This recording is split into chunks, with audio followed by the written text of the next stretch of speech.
2017 would have marked a record fourth time that ODM party leader Raila Odinga would have taken a stab at the presidency. Some called it the last bullet in the run-up to the August 8th general election. Nyinyi msiwe na wasiwasi, shikeni kura, nyote watu yangu, mwe tayari ya kupiga. Siku hiyo nyinyi mpige, alafu nyinyi mwache sisi kule juu. Sawa? Haturudi tena kuambia nyinyi ati kura yetu imeibiwa. Hakuna kama hivyo. Sawa? Hakuna, tutaenda mbele pamoja. A narrative which later metamorphosed into the National Super Alliance sustained throughout its presidential campaign. But as it turned out, all that was a decoy, which they claimed their competitors swallowed hook, line and sinker. The declaration is invalid, null and void. Breaking news out of Kenya, and the country's Supreme Court has overturned the results of last month's presidential election. Celebrations and protests in Kenya on this day after that nation's Supreme Court ruling nullified the results of last month's presidential election. Thank you, Jesus. Yes, when injustice becomes the law, we will resist the order. The Raila Odinga, Kalonzo Musyoka, Musalia Mudavadi, Moses Wetangula and Isaac Ruto-led NASA went ahead and mounted a historic presidential election petition after President Uhuru Kenyatta's win was nullified, a first in Africa. That was our strategy, and we can't say it was a last minute because it involved the issue of collecting evidence. And why we say that? So that Jubilee can go sleeping.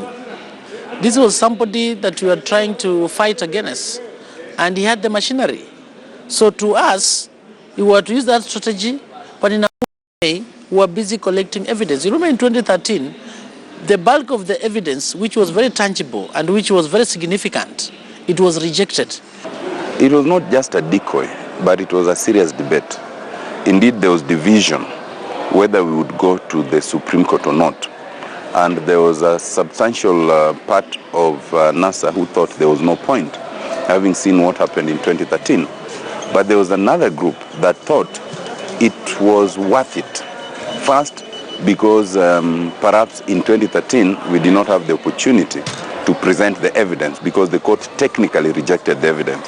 So in truth, while the two groups were discussing and debating, we did what any diligent lawyer would do.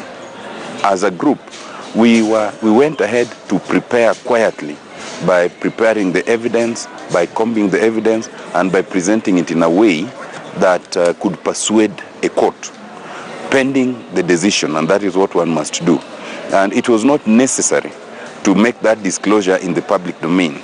I think the public was more aware of the first part who were reluctant to go to the Supreme Court. And it helped because obviously it lulled everybody into inaction, believing that we would not be going to court. But the truth is, we were preparing. The NASA brigade was internalizing and looking at issues. You know, we had a team that is out there, you know, doing the demonstrations and the mass actions and everything.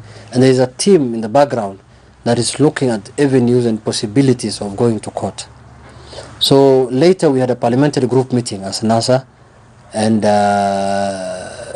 you know, senior advocates, you know, gave a reason why we should try the Supreme Court, and that prevailed, and it was agreed that we should go to court. And the party leader, or our presidential candidate by then, His Excellency Raila, sanctioned it. They said it's fine, we can try.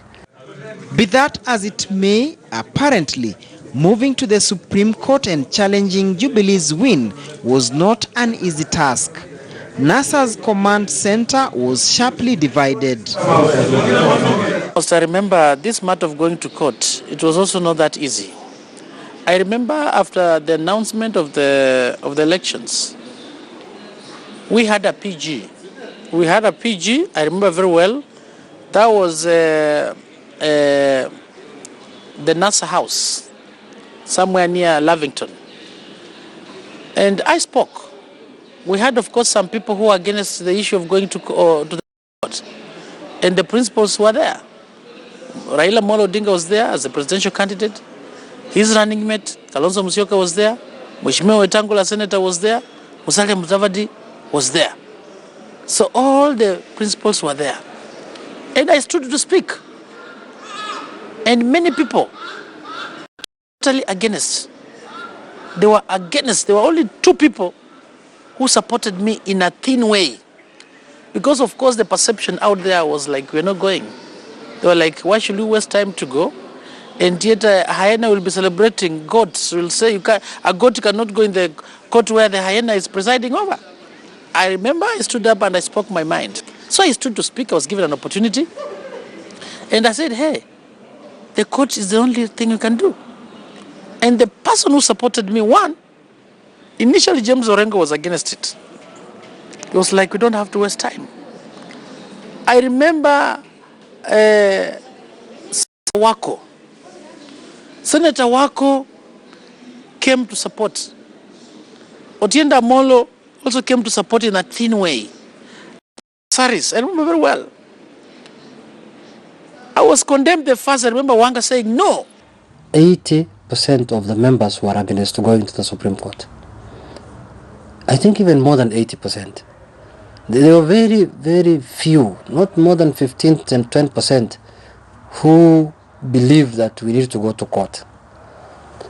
But it is one of the times that the minority gets their way and majority have their say. Instead of majority having their way and minority having their say.